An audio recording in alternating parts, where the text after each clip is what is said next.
Within the depths of the strip mall of the damned lies an abandoned video store, long since shuttered.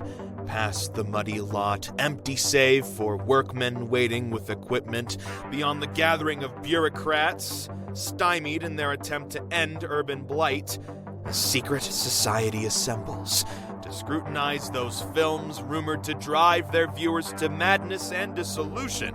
Draw closer, dear listener.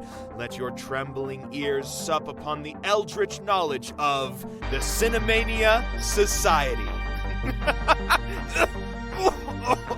Ow. We the Reverend Hall, community judges offering of cinema, worthy of our scene, or turn us down as worthless. Let us start. The story so far. The Society has gotten bad news. The strip mall of the damned has been condemned and redeveloped. They're going to be turfed out of the warm confines of the restricted room and into the cold embrace of the wide world. But worse than that, hope cleaned. They resolve to deal with this as adults, which is to say via sheer denial. They eat some hash brownies and put on Ralph Bakshi's Wizards, an animated post-apocalyptic fantasy with a surprising amount of blood and Nazi references, but which evens it all out with perky fairy nipples and hella thick elf thighs. Wizards tells the story of a pair of magical twins born 10 million years after a nuclear apocalypse. The good Avatar and the evil Black Wolf spend millennia struggling over the radioactive remains of Earth. Avatar has fairies and elves and shit. Black Wolf has a recreated Nazi Wehrmacht manned by demons and orcs and mutants. Naturally, things go like you might expect, which is to say, swords and arrows of the fairies defeat the tanks and machine guns of the mutants, until Black Wolf unveils his secret weapon trademark, the Dream Machine, a magically enhanced film projector which shows old Nazi propaganda movies. Black Wolf has also dispatched robot mutant assassins to take out the believers in magic, including Necron 99, who is a red-suited guy from the movie poster. Necron 99 cacks a gnome, an elf, and, smack dab in front of Avatar, the president of Montagar. The president's daughter is Princess Eleanor, a fetching slice of earthly cheesecake apprentice to Avatar. Just because sexual exploitation and harassment by a dirty old man is just such a hilarious premise, folks. She vows to go on a quest with Avatar and Weehawk, the fierce but incompetent brother of one of Necron 99's victims. As the Society discusses this film, they're hassled by some process servers. But don't worry, the Society's sixth clerk over on them. Not long after the raving bureaucrats flee, they return, reinforced by some workmen and a fleet of bulldozers to force Society from its fastness in the restricted room. You can't do this. We have rights. We had no notice. Nobody told us. Bloody sneaking bloody bureaucrats! Quislings! Huguenots! You had 3 months to do something. Anything. You could have filed something. You could have showed up to a city council meeting and made your case. You were sent letter after letter via registered mail, which means we have legal documentation that you were notified. You could have chosen to do anything. You chose to do nothing, and that's a choice too. Much as I hate to give you a brutal reality check, this is on you guys. We reject your reality and assert our own in its stead. If wholesale rejection of reality in favor of fabrication works for the Republican Party, it'll work for us too. 3 cheers for making shit up. Pip pip! Hurrah! Pip pip! Hurrah! Pip pip! Hurrah! These fucking guys. Look, guys, I feel for you. Losing your clubhouse sucks. Clubhouse? Look, we're a secret society doing vital work. Vital, I tell you. Nothing is more important than stamping out Cinemania. Unfortunately, yes, sometimes you also have to do the boring bureaucratic stuff too. It's like brushing your teeth, but like organizationally brushing your teeth. Okay, whatever. You get what I mean. It's boring, it's not entertaining, but bad stuff happens if you don't do it. And by the way, I'm a fan of cinema. And I've listened to a few episodes of your podcast. But sweet! What do you think? I told you. Yes. You mean we've been recording this? It's fun, guys. Really. I also have a job to do, and so does this work crew. There are other places you can hold your meetings. Let's get up out of the mud. It's not the end of the world. We beg to differ. You have no idea what's under that building. You shut it down, it'll be like dropping a bomb on the city. Sure. You can go ahead and quote Ghostbusters at me if it'll make you feel better. You're ignoring the worst thing. Knocking this place down will completely destroy our aesthetic. We aren't going anywhere, you fascist pigs. Yeah. I'm a city attorney. I'm not... Oink, oink. Hey, boss. I'm calling a smoke break for my team. Yeah, go ahead. Shut him down, fellas. I've always wanted to say that. Ha! We'll see who rusts first. Yeah, I've seen Hitchhiker's Guide to the Galaxy too. Seen? The book, you Philistine. Actually, it was a radio drama first. The book came second, and then the TV show. Actually, it was a graphic novel before it was a hologram, and then it was a... That's what you sound like. You know what I mean. And if you actually did read the book, you'd remember this strategy didn't work for Arthur Dent either. Now, why would you think it's going to work for you? Fair. Can we at least have a few minutes to let it sink in? Besides, we just poured our cocktails. Yeah. There's a beverage. Yeah, it's going to be much easier for drunk. You know what? Sure, fine. You have till the cops get here. Now, back to the conclave at hand. Who's going to read the next part of our summary?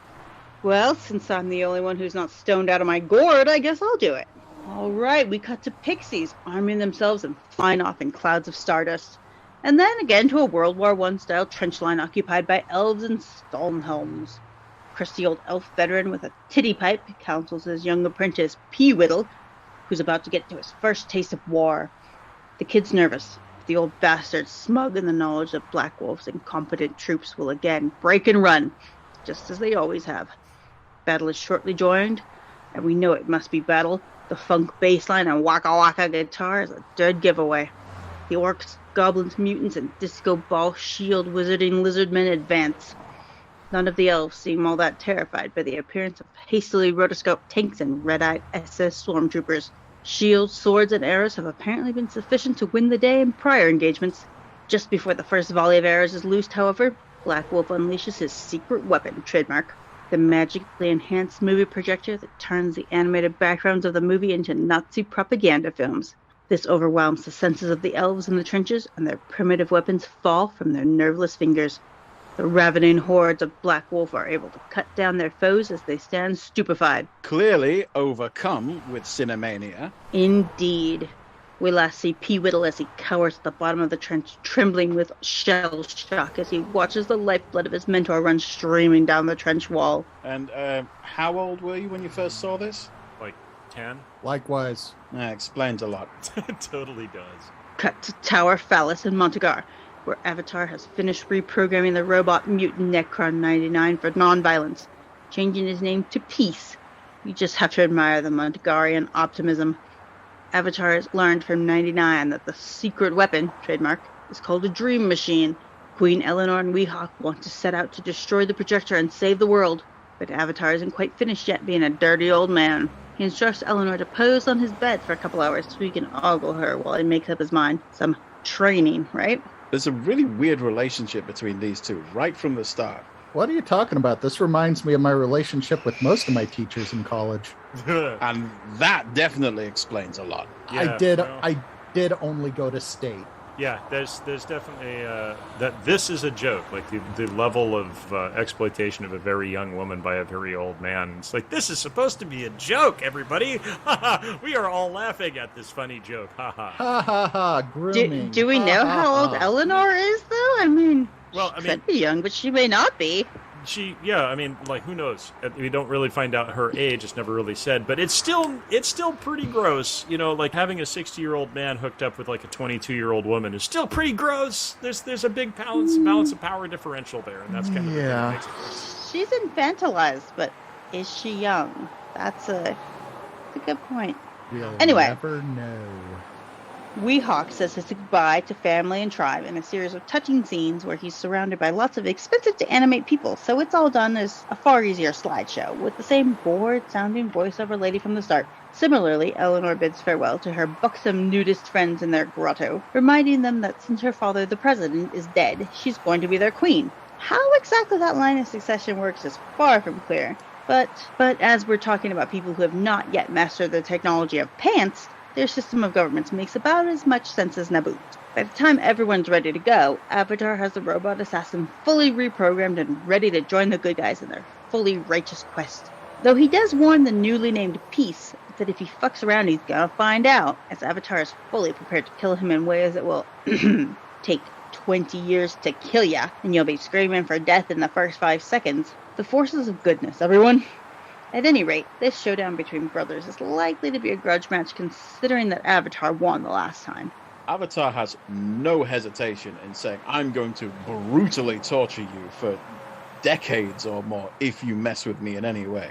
I mean, he's supposed to be a lovely peace and love flower fairy kind of a guy, but he really isn't. You know, after his mom died and his brother became like an evil freaking fascist tyrant, I think What that do you mean kind of became? wore, He was born evil. I think that kind of wore on him a bit. Well, no, he became a tyrant. He was always evil, but you know, it's just like your mom dies, your brother who you don't like, you know, challenges you to a duel. You beat him, and then he slinks off and becomes this like fascist dictator.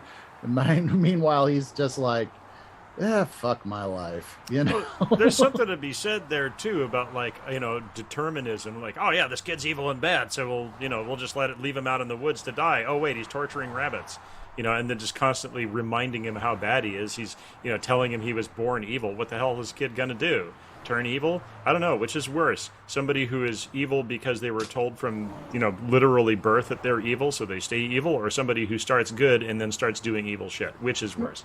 Well, you know, it was showing that his mother was all like sick and bedridden his entire life, really, and, you know, was just kind of left to be a free-range kid. So, well, that's not an excuse. I mean, that's not an excuse.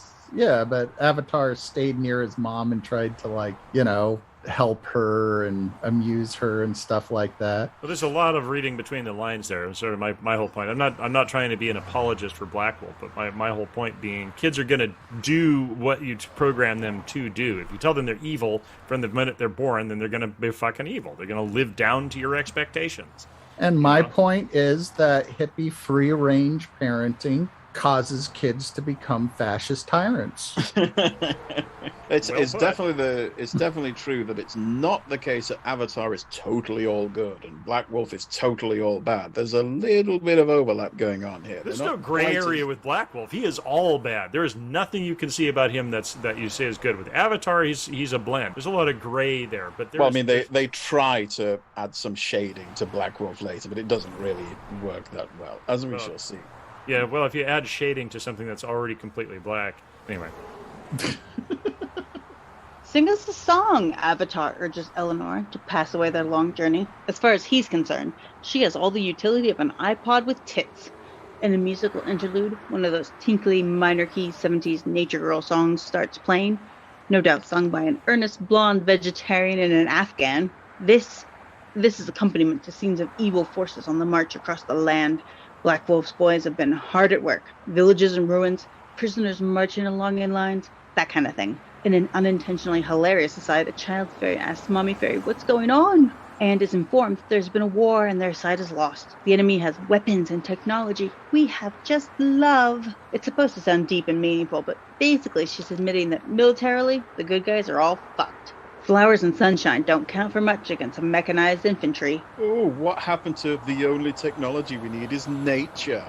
Well, you know, some kind of technology, and I'm not saying it's nature's making swords and bows and arrows and breastplates and helmets and... Excuse me, metallurgy is still a technology. Bows and exactly. Manufacturing of tools is still technology. Thank you. Yeah, they're fine to use technology when it suits them. They're fine to use the riddle of steel given to them by Crom.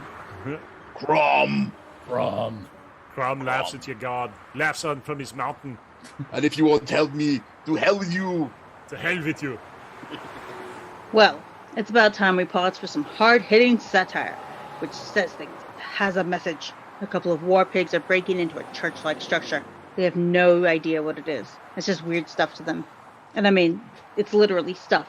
The church is a warehouse filled with junk of all eras, which is being collected together reverently. See? That's saying something about the nature of organized religion, isn't it? Get it? They need to capture the praise because, you know, you need God on your side or something. That's a quote, by the way. Get it? It's like satirical and stuff. Satire. Like I said, subtlety. Yeah, this is the point where the film is absolutely setting out to say, we are saying things in a satirical way that you need to be aware of. And it's really hammering it home. Isn't Bakshi Jewish? Yeah, he's a Krimchak. Ah, right. Well, anyways, the priests turn out to be a couple of diminutive Jewish stereotypes, and the soldiers openly refer to Black Wolf as their Fuhrer at this point. Yikes. They want the priests to take all these annoying prisoners off their hands because they can't be arsed to feed them or house them or any of that weak-ass shit. Before answering, the priests need to do their sunset prayers, and they launch into a slapstick vaudeville routine which parodies Catholicism, Judaism, and the Marx Brothers in equal measure. It's all getting very meaningful and saying important things. Anyway, after 5 hours of this, the soldiers get bored and machine gun everyone, then blow up the church, put themselves in it. There's a capital M message in here. Somewhere. Was anyone else a little bit uncomfortable at this point? This was a moment in a film where I was a little bit disturbed, maybe. Yeah, it did not. This did not feel good. Did not age well. Yeah, No. yeah. It's one of those things where I'm not sure if you're cringing because the material is bad or cringing because it's completely unsubtle. But yeah, they felt the same way about the scene with the two cops in the synagogue and Fritz the cat. There's a really similar emotional feel of deep cringe. Yeah, ickiness. Well, in his clockwork nightmare fortress, Black Wolf visits his girlfriend, who appeared out of nowhere, and asks if she will be giving birth soon, which is explained never. The intention is to soften Black Wolf a bit. The thing is, he just wants to make a better world for his people outside of the radioactive mutant zone they live in. See, he just needs Lebensraum. He's simply annexing lands that are necessary for the expansion of his nationalistic rabble of... Oh boy, let's not dive into that one too deeply. Yeah, talk about uncomfortable. Yeah. If I mentioned I'm also Polish. But like I was saying before, this is where they're trying to add some shades of grey to Black Wolf. I just want to make the world better for my people in crazy fascistic ways. But it doesn't really come across as making him in any way less of a bad guy. Yeah, I don't think anybody feels for Nazis when they chant blood and soil. No, they misfired a little bit there. Yeah. Black Wolf says he intends to keep pumping kids into his girlfriend until she bears him a non-mutant son. And seeing as he himself is mutant without four-armed meats, and she's a blue-skinned elf chick, well, good luck with that. Has anyone missed the point about how much of a villain Black Wolf is?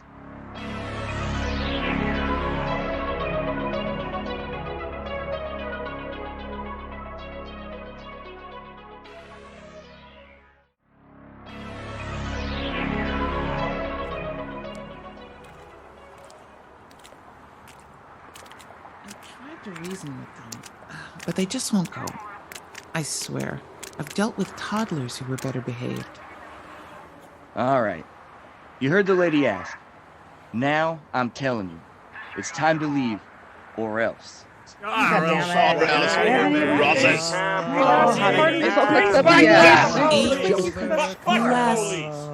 Last chance, folks. Please, make good choices. Not when I'm gonna make good choices. Well, no. Has never made a good choice in their lives. Okay, get that paddy wagon open. I'm placing you all under arrest.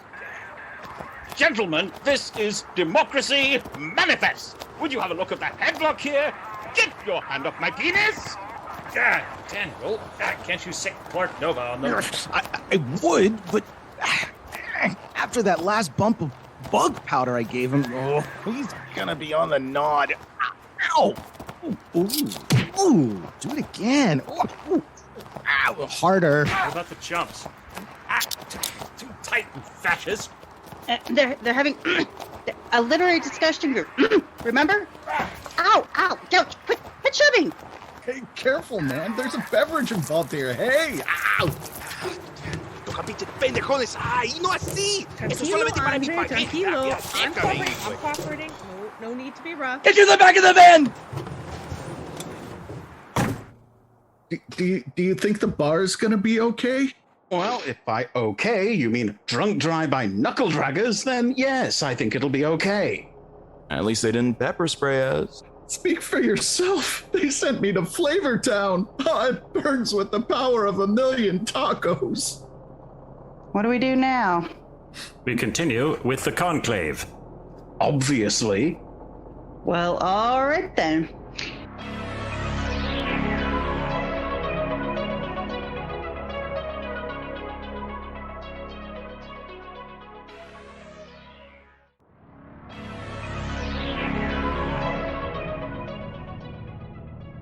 Anyway, by this point, Avatar and his crew have made it beyond the standard fantasy glade and into the generic mountains beyond.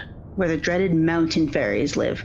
Even Peace, who has automatic weapons and is an invincible robot assassin, thinks they should just go around. Anyway, Avatar is one of the whole. Fuck that, we're going right through persuasion. Apparently elves and fairies hate each other and play pranks a lot.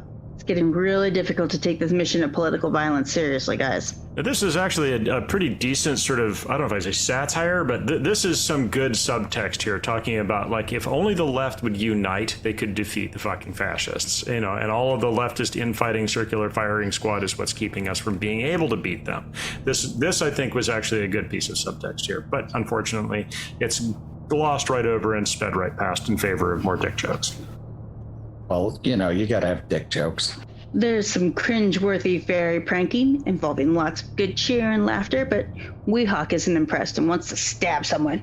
Avatar doesn't care until he's mildly inconvenienced, at which point he loses all patience and literally summons the forces of darkness.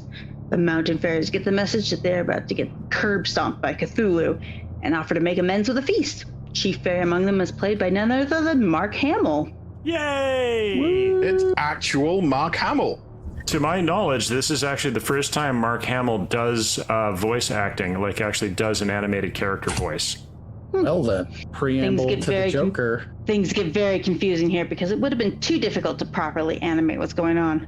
Weehawk notices Peace has wandered off and raises the alarm, and suddenly they all come under fire from persons unseen. Fairy King Mark Hamill is immediately shot and leaves the proceedings. Considering he had to say lines like, "Good Knights of Stardust," with a straight face, he did pretty well. Eleanor is captured and taken away, and the others pursue her into the very lair of the mountain fairies. Weehawk accidentally falls off a rock ledge into an easily animated void, where there's a ridiculously prolonged sequence where he does battle with an even easier animated invisible creature, stalking him off screen. When we finally see the beast, it's just your basic blobby monster with disco ball eyes. Whatever. Luckily, Peace turns up to gun it down and save the day. Don't worry. This is not explained. Nor is it explained why the monster spontaneously combusts after it keels over and dies. Why does this thing burst into flame?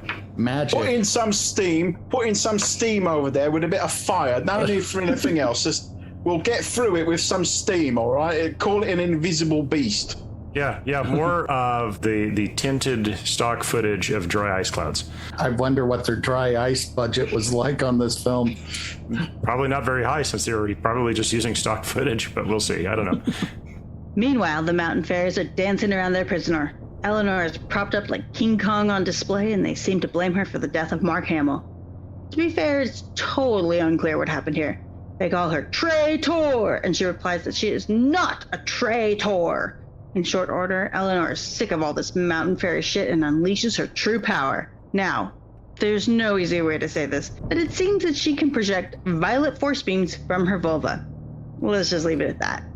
Apparently, this is a demonstration of full fairy powers, and even she wasn't aware she could do it yet. Eleanor tries it again, and this time her magical lady garden transforms a statue into a wild beast, which begins to menace her.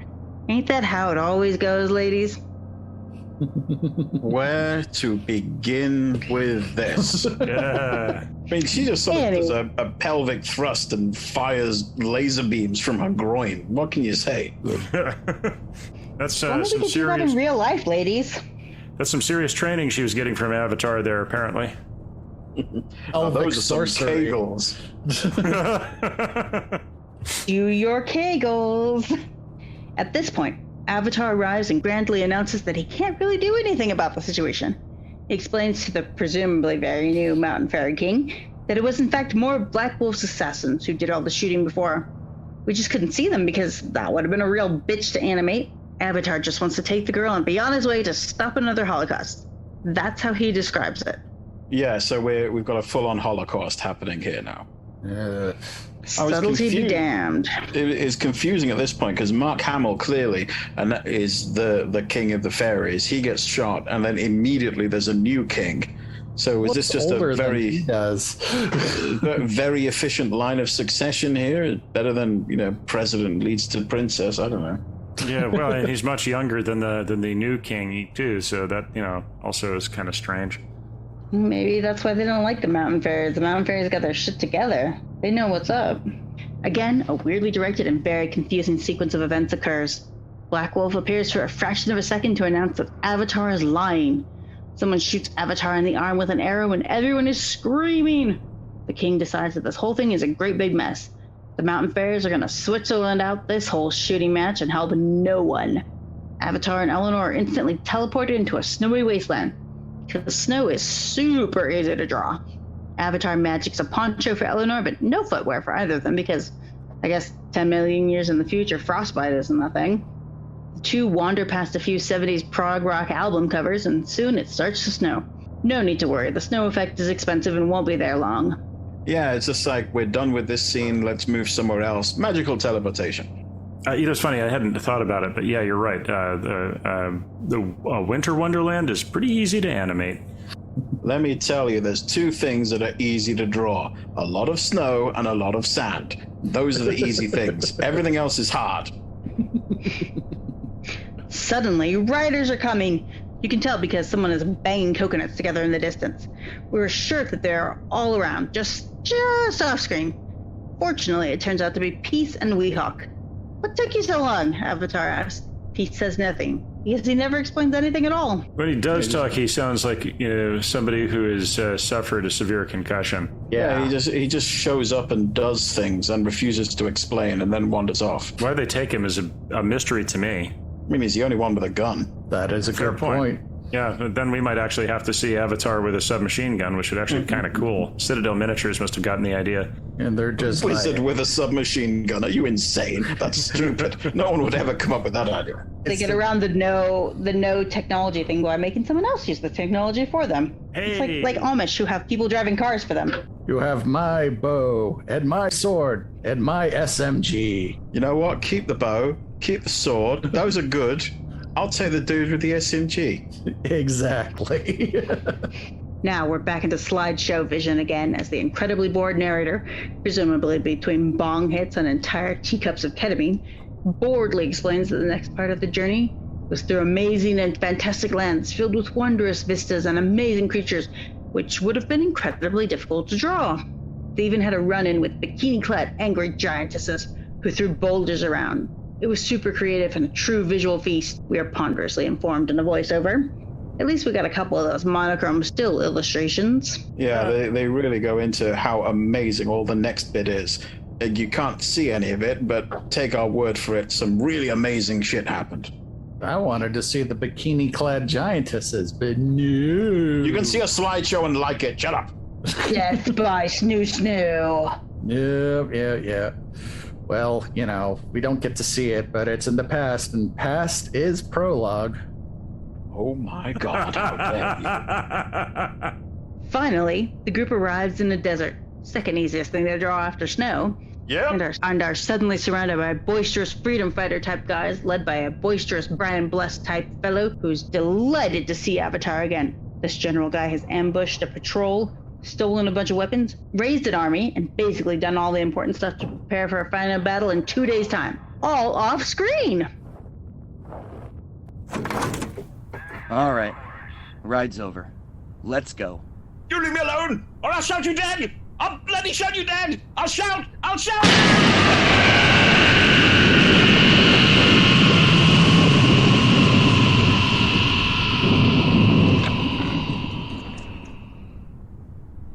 Ow! Shit! God, It's not Damn it! Come on. Why'd you shout like that inside the van, you complete and total belend? Wait, what did you just call me? A belend? It's pronounced Bellend. Not the way I pronounce it. Twat. Actually, that's pronounced twat. All right, enough. Out. What if I don't want to? Yeah, pendejo, what then? Don't make me tase you, bro. Okay, then. We're not fighting you on that. This way to booking. Don't worry. We're gonna take real good care of you guys. I don't think that he meant he is gonna take good care of you. What have you guys gotten me into? Why? Why did I get stuck with you? Oh, Lord. The Cinemania Society was written, produced, and performed by Andrea Palladino, Andre Luke Martinez, Andy Slack, Zacharia Berks, Hope Bravo, Daniel Scribner, and Ethan Ireland. Featuring the voice talents of Georgia McKenzie and Chris Laird. Produced, mixed, and mastered by Ethan Ireland and Andy Slack. Graphic design by Andy Slack. Music by Carl Casey at White Bat Audio. Visit our website at thecinemaniasociety.podbean.com. We'd like to hear what our listeners think, so if you have feedback about our show, suggestions for movies you'd like us to review in Season 2, just want to say hi, or leave snarky comments, you can check out our social media feeds. We have a Facebook group. We're on Twitter at TCS_Cinemania. And you can join our subreddit at r/The Cinemania Society. If you really liked what you heard, you can visit us on Ko-Fi to throw us a few bones. We love to make fun stuff for folks, but maintaining a podcast sure isn't free. Anything and everything helps. The Cinemania Society is a production of the Cinemania Society, LLC.